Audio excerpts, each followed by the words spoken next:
सभी को नमस्कार। जब आप बच्चे थे तो आपने शायद उड़ने वाली कारों, तैरते शहरों और चंद्रमा पर एक छोटे से घर के बारे में सपना देखा होगा। इसे छिपाने की कोई जरूरत नहीं है, हम आज भी इसके बारे में सपने देखते रहते हैं। और अच्छी खबर यह है कि ये कल्पनाएं आज सच हो सकती हैं। हम आपको आधुनिक अन्वेषकों की सबसे महत्वाकांक्षी परियोजनाएं दिखाने जा रहे हैं, जो बहुत जल्द वास्तविक हो सकती हैं। आइए जानें। सुपरसोनिक लड़ाकू विमान आज पूरी दुनिया में उड़ान भर रहे हैं, लेकिन सुपरसोनिक यात्री विमानों के बारे में क्या? यह एक बहुत ही जटिल विषय है जिसके बारे में आपने शायद सुना होगा। इनोवेटिव कॉनकॉर्ड परियोजना, जो 21वीं सदी की शुरुआत तक अस्तित्व में थी, लेकिन उच्च लागत और सुरक्षा समस्याओं ने ऐसी श्रेणी के विमानों के संचालन को लगातार जटिल बना दिया है। और 2000 में भयानक कॉनकॉर्ड जेट दुर्घटना ने पूरी कहानी को समाप्त कर दिया। इसी तरह की एक परियोजना TU-144, इसकी उच्च लागत और बड़ी संख्या में दुर्घटनाओं के कारण इसे भी बंद कर दिया गया। तब से दुनिया में किसी ने भी सुपरसोनिक यात्री विमान को आकाश में उतारने की हिम्मत नहीं की, लेकिन 150 यात्रियों के लिए एक हवाई जहाज के बजाय 15 के लिए एक हवाई जहाज क्यों नहीं बनाया गया? तो यहाँ यह एक बिजनेस जेट है जो एक लड़ाकू जेट से अप्रभेद्य है। अमेरिकी कंपनी एरियन के डिजाइनर कई वर्षों से इस अद्भुत विचार को लागू करने की कोशिश कर रहे हैं। वे कई मूल समाधान पेश करते हैं। उदाहरण के लिए 2 के बजाय 3 इंजन। इसके अलावा एरियाना इंजीनियर्स ने एक विशेष विंग आकार विकसित किया है जो किसी अन्य के विपरीत है। और अब सबसे महत्वपूर्ण भाग, गति के लिए नासा पवन सुरंग में इसका परीक्षण किया गया है। कल्पना करें कि आप एक हॉट शॉट व्यवसायी हैं जिसे जल्दी में टोक्यो से न्यूयॉर्क जाने की आवश्यकता है। नियमित रूप से बिजनेस जेट एरियन बिजनेस जेट पर लगभग 15 घंटे लगते हैं। इसमें स्टॉप ओवर सहित 9.5 घंटे लगते हैं। 1180 मील प्रति घंटे की शीर्ष गति के लिए धन्यवाद। लेकिन आपको यह ध्यान रखना चाहिए कि यह हवाई जहाज उस तक नहीं जा सकता है हर जगह तेजी से, क्योंकि सभी देश घनी आबादी वाले क्षेत्रों में सुपरसोनिक उड़ानों पर प्रतिबंध लगाते हैं। लेकिन आप जितनी तेजी से चाहें समुद्र के ऊपर से उड़ान भर सकते हैं। धन्यवाद। शायद हमारे पास बहुत जल्द एक नया अवकाश गंतव्य होगा। अमेरिकी कंपनी के अंतरिक्ष परिप्रेक्ष्य ने हाल ही में इसके लिए अवधारणा का खुलासा किया है। अंतरिक्ष यान नेपच्यून यात्री कैप्सूल, जिसे एक गर्म हवा के गुब्बारे पर समताप मंडल में ले जाया जाएगा। यहाँ इसके विशिष्ट विदेशी आकार हैं जो यात्रियों को एक उत्कृष्ट मनोरम दृश्य प्रदान करते हैं। इसके अलावा यह बेस कैन पर एक असामान्य शंकु से सुसज्जित है। आप अनुमान लगा सकते हैं कि रचनाकारों के अनुसार यह किस लिए है। यह तत्व समुद्र में लैंडिंग को आसान और सुरक्षित बनाने में मदद करेगा। कैप्सूल के अंदर एक शौचालय, एक दूरबीन और इंटरैक्टिव स्क्रीन के साथ एक बैठक कक्ष और 8 लोगों को समायोजित करने के लिए पर्याप्त जगह है। पर्यटकों और एक पायलट के लिए अच्छी खबर यह है कि उड़ान कुछ वर्षों में शुरू होनी चाहिए ताकि आप $125,000 की बचत शुरू कर सकें। अब एक पल के लिए आइए खुद को स्टार वार्स ब्रह्मांड में ले जाएं। विदेशी संगीत हमसे बहुत दूर। ऐसा लगता है कि क्या आपने कभी स्टैनफोर्ड टॉरस के बारे में सुना है? यह सैद्धांतिक रूप से एक बड़ा डोनट के आकार का अंतरिक्ष स्टेशन परियोजना है। यह स्टेशन एक वास्तविक अंतरिक्ष निपटान बन सकता है जो पिछले 50 में 10,000 से 140,000 निवासियों को समायोजित करने में सक्षम है। वर्षों से कई लोगों ने इस परियोजना को लाने का सपना देखा है। जीवन विशेष रूप से कैलिफोर्निया स्थित कंपनी गेटवे स्पेसपोर्ट LLC। ये लोग सकारात्मक सोच रहे हैं और 2030 तक एक समान पोर्ट स्टेशन खोलने की उम्मीद करते हैं। निर्माण प्रक्रिया सीधे बाहरी अंतरिक्ष में होगी। अर्जेंटीना ग्राफ में एक वास्तुशिल्प फर्म है 3D, जो भविष्य की इमारतों के लिए प्रतिपादन और अवधारणाओं को विकसित करता है। दुबई के लिए डिजाइन किए गए शानदार होटल को देखें। क्या आप ऐसे होटल में रुकेंगे? धन्यवाद। विदेशी अपने प्रदर्शन और डिजाइन के साथ मेगालू AM5 निश्चित रूप से सभी प्रशंसकों को प्रभावित करेगा। Luxury cruising. और अब सबसे अच्छी बात यह है कि यह नौका न केवल पानी में भारी दूरी तय करने में सक्षम है, बल्कि यह 985 फीट की गहराई तक भी गोता लगा सकती है। और इसके अलावा यह 4 सप्ताह तक पानी के नीचे रह सकती है। इसका मतलब यह है कि आप कभी भी सतह पर नहीं उठकर अटलांटिक के पार तैर सकते हैं और हर दिन अजीब मछलियों और सुंदर मूंगा चट्टानों से घिरा हुआ नाश्ता कर सकते हैं। और यदि आप ऊब जाते हैं तो आप हमेशा ऊपर जा सकते हैं और पनडुब्बी को फिर से एक बहुस्तरीय नौका में बदल सकते हैं। पूल, सिनेमा, हेलीपैड, स्पा, बीच क्लब और बहुत सारी जल गतिविधियां। शायद जानते हैं कि पिछली शताब्दी में दुनिया भर के डिजाइनरों ने हवाई जहाज बनाने पर कड़ी मेहनत की थी। उनका समय ज्यादातर तकनीकी कारणों से अल्पकालिक था, लेकिन अब लगभग 100 साल बाद एयरशिप परियोजनाओं को आखिरकार पुनर्जीवित किया जा रहा है और हम इस विदेशी से विशेष रूप से प्रभावित हैं। आप एक लग्जरी क्रूज एयरशिप को देख रहे हैं जिसमें एक डाइनिंग एरिया, एक बार, एक किचन, यात्री कमरे और अंदर एक बड़ा लाउंज है। संक्षेप में यह एक बिजनेस जेट जितना अच्छा दिखता है और हवाई पोत है। पहले की तरह सस्ते हाइड्रोजन के बजाय अक्रिय हीलियम द्वारा संचालित, इसलिए उड़ान सुरक्षा के साथ सब कुछ ठीक रहेगा। ब्रिटिश कंपनी वेरियोलिफ्ट का यह नई पीढ़ी का एयरशिप एक 5 सितारा होटल जैसा नहीं लग सकता है, लेकिन यह हो सकता है। भारी भार उठाने के लिए अब तक 2 मॉडल विकसित किए जा रहे हैं, ARH-50 और ARH-250। उनका मुख्य अंतर क्रमशः 50 और 250 टन की पेलोड क्षमता है।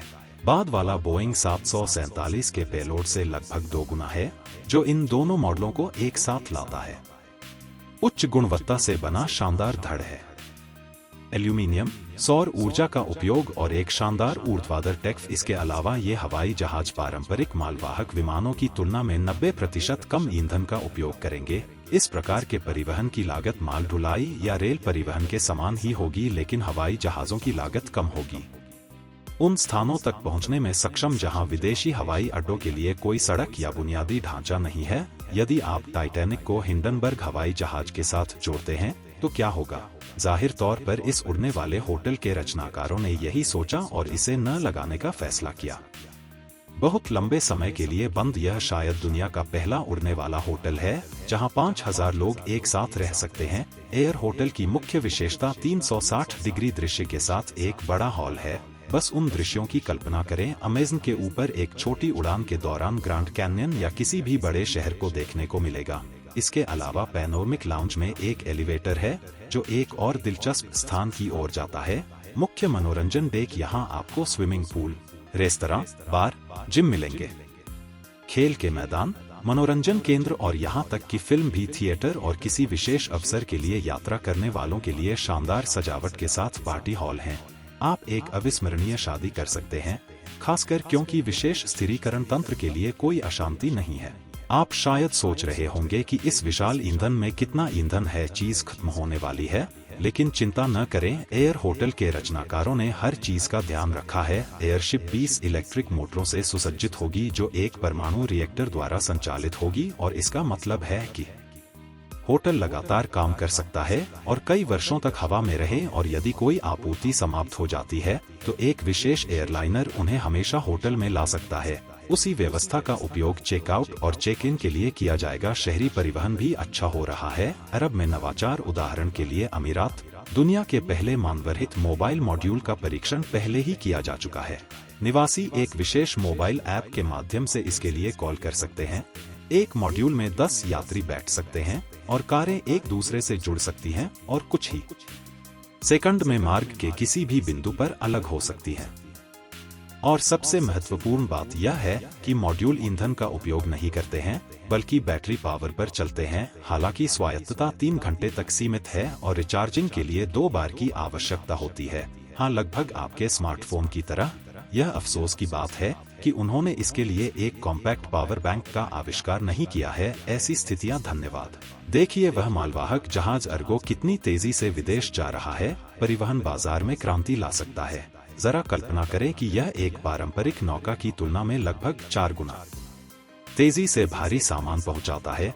इसके अलावा यह जहाज एक विमान जितना तेज है, लेकिन यह वातावरण में हानिकारक कार्बन डाइऑक्साइड का उत्सर्जन नहीं करता है। इसके अलावा यह एयर कार्गो से 2 गुना सस्ता है। फिनलैंड से समुद्री माल बाजार को आधुनिक बनाने के लिए एक समाधान भी आया है, और उनके अनुसार यह एक साहसिक समाधान है। विचार मालवाहक जहाजों को दूर से नियंत्रित किया जाएगा और उनका रखरखाव कृत्रिम बुद्धिमत्ता की मदद से पूरी तरह से स्वचालित किया जाएगा। इसके अलावा परिवहन पानी के भीतर भी हो सकता है। ये वाहन कम ऊर्जा की खपत करते हैं और रिचार्ज करने के लिए वे सतह पर आ सकते हैं और उनकी मरम्मत कर सकते हैं। विशेष रूप से निर्मित कृत्रिम द्वीपों पर हाइड्रोजन आपूर्ति और निश्चित रूप से पूरे परिवहन चक्र में केवल वैकल्पिक ऊर्जा का उपयोग किया जाना चाहिए और जहाजों को अब खरीदा नहीं जाएगा बल्कि पट्टे पर दिया जाएगा। ऐसा लगता है कि हम रहस्यमय अटलांटिस की खोज के बारे में भूल सकते हैं, क्योंकि जल्द ही हम करेंगे हमारा अपना पानी के नीचे का शहर है। कम से कम जापानी कंपनी के प्रमुखों ने हमें आश्वासन दिया है कि उनकी परियोजना महासागर सर्पिल बहुत आशाजनक है और अगले 15 वर्षों में लागू की जाएगी। ऊपर से बस्ती एक 640 फुट के गोले की तरह दिखती है, लेकिन यह देखना अधिक दिलचस्प है कि नीचे क्या है। यह तैरता हुआ द्वीप 9.3 मील की सर्पिल संरचना के कारण समुद्र तल से जुड़ा हुआ है। धन्यवाद। इस शहर में 5000 से अधिक निवासी रह सकेंगे, जो न केवल आवास, कार्यालय भवन, शॉपिंग सेंटर, मनोरंजन स्थल और वैज्ञानिक प्रयोगशालाएं। हालांकि इस परियोजना की लागत $26 बिलियन होगी। यह सभी विचार हमारे पास जापान से नहीं आए हैं। वही कंपनी एक और आशाजनक परियोजना लेकर आई है, जिसमें से अधिकांश एक तैरता हुआ शहर है। इसका रहने का स्थान होगा। एक ही इमारत में लगभग 3200 फीट ऊंचा एक विशाल टॉवर स्थित है, इसलिए यह बुर्ज खलीफा गगनचुंबी इमारत से भी ऊंचा होगा, जिसका अभी भी दुनिया में कोई प्रतिद्वंद्वी नहीं है। टॉवर लगभग 30,000 लोगों को समायोजित करने में सक्षम होगा।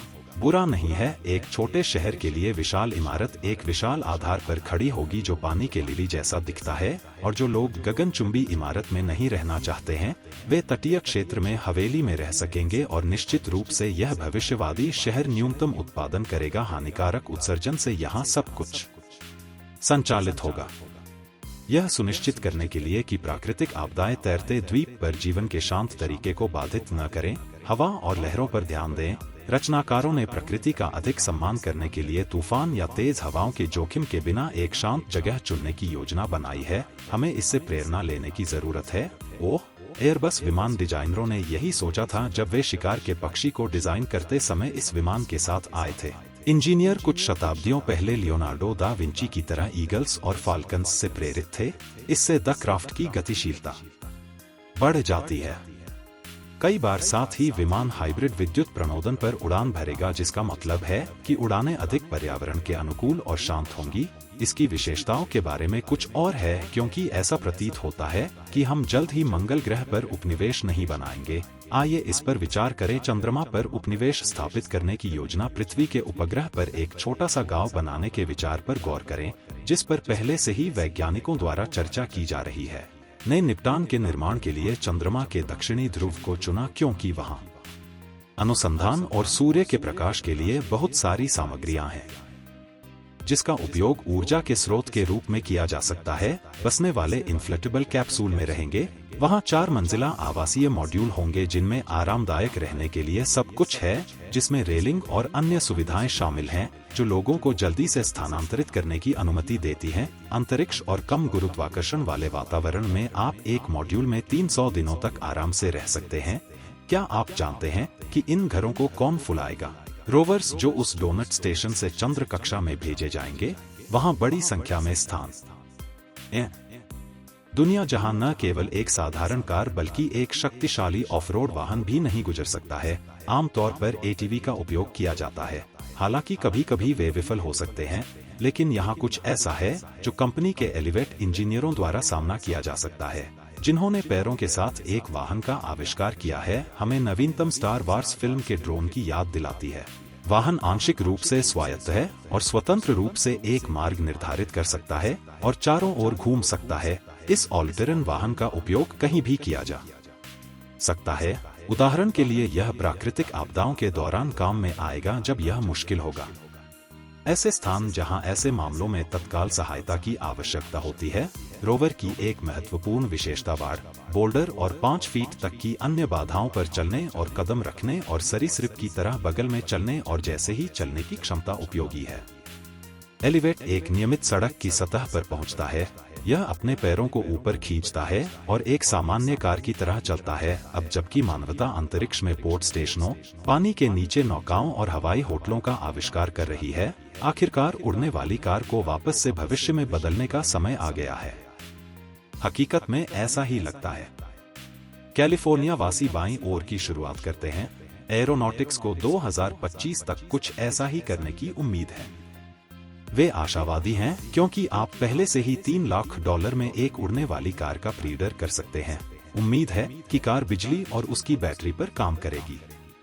200 मील की उड़ान के लिए पर्याप्त होगी। शीर्ष गति केवल 25 मील प्रति घंटा होगी। लेकिन क्या यह वास्तव में मायने रखता है जब आप शहर के ऊपर एक स्टाइलिश कार में काम करने के लिए उड़ान भरते हैं? धन्यवाद। उबर ने और भी आगे जाने का फैसला किया और एक लेकर आया विशेष बंदरगाह जहां ऊर्ध्वाधर प्रक्षेपण और लैंडिंग होती है।